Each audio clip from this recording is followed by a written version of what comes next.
Bonjour à toutes et à tous et bienvenue sur Grand Lille TV pour une nouvelle édition du Rendez-vous de l'économie. Aujourd'hui, Benoît Détré est en notre compagnie. Vous êtes responsable du site internet monarchitecte.fr. Bonjour déjà. Oui, bonjour. Alors monarchitecte.fr, donc société régionale créée il y a à peu près 20 ans. Est-ce qu'on peut déjà présenter le concept? Ça va parler d'architecture certes, mais dites-nous-en un peu plus. Alors le concept de monarchitecte.fr, ça part d'un constat relativement simple que font beaucoup d'architectes. Nous existons donc depuis plus de 20 ans, on a travaillé énormément en marché public et on s'est rendu compte que le marché privé, notamment de la maison individuelle, nous échappait complètement. D'accord. Donc on a réfléchi à plusieurs solutions et surtout peut-être essayer de trouver aussi la cause pour laquelle les gens ne viennent pas nous voir spontanément. Donc on a créé cet outil il y a maintenant quelques mois sur Internet pour essayer de mettre à disposition du plus grand nombre le savoir de l'architecte et les avantages que peut apporter le travail de l'architecte. Donc c'est pour ça qu'on a créé monarchitecte.fr. Alors aujourd'hui, sur la structure Internet, vraiment en tant que telle qui nous intéresse aujourd'hui, vous êtes combien à travailler donc, sur ce site? Alors il y a en tout une quinzaine de personnes qui travaillent sur ce site aujourd'hui, essentiellement des architectes ou des dessinateurs, architectes d'intérieur aussi pour une partie des dossiers proposés. Alors monarchitecte.fr, c'est sur Internet, on l'a compris. Quelles vont être finalement les différences avec un cabinet classique?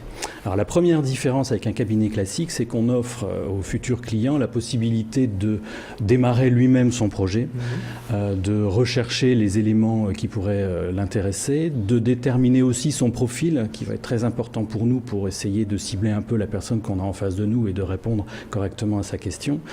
Et aussi faire comprendre aux gens d'une manière un peu ludique que l'architecture, c'est quelque chose que l'on peut apporter au plus grand nombre et que ce n'est pas réservé à une élite spécifique. Alors justement, aujourd'hui, on peut tout faire ou presque sur Internet. On peut commander de la musique, évidemment. On peut faire ses courses aussi sur Internet. Est-ce qu'on peut aussi faire les plans de sa maison sur Internet? Alors il existe en dehors d'Internet aujourd'hui des logiciels accessibles à tout le monde que l'on trouve dans les hypermarchés pour construire ou réaliser les plans de sa maison.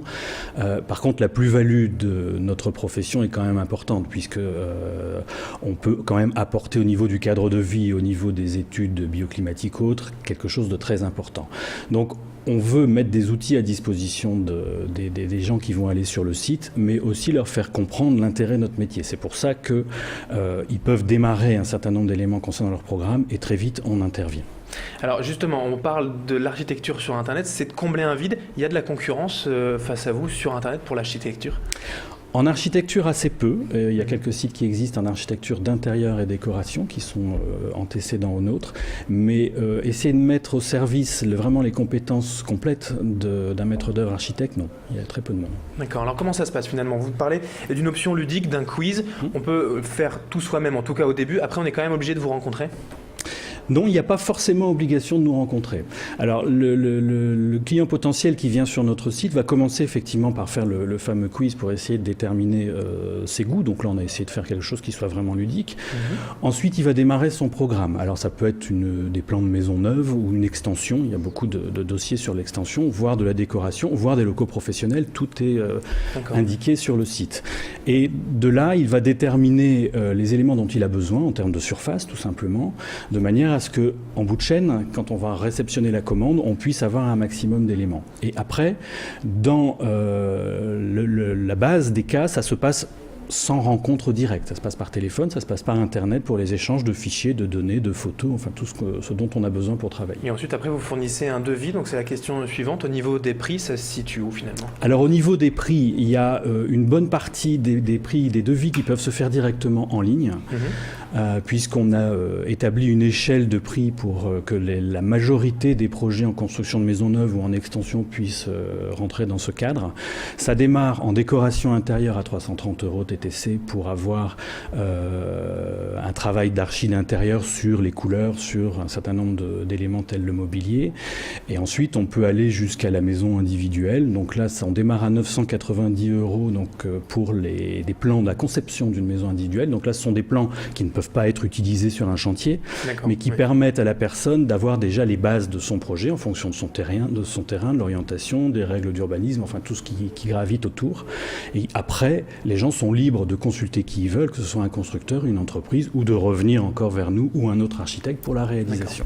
Alors tout à l'heure, vous avez commencé à esquisser une réponse à la question que je vais vous poser maintenant. L'architecture, ça reste pas trop un petit peu élitiste, justement, pour ceux qui auraient beaucoup plus les moyens? Effectivement, ça fait partie du constat qu'on a fait.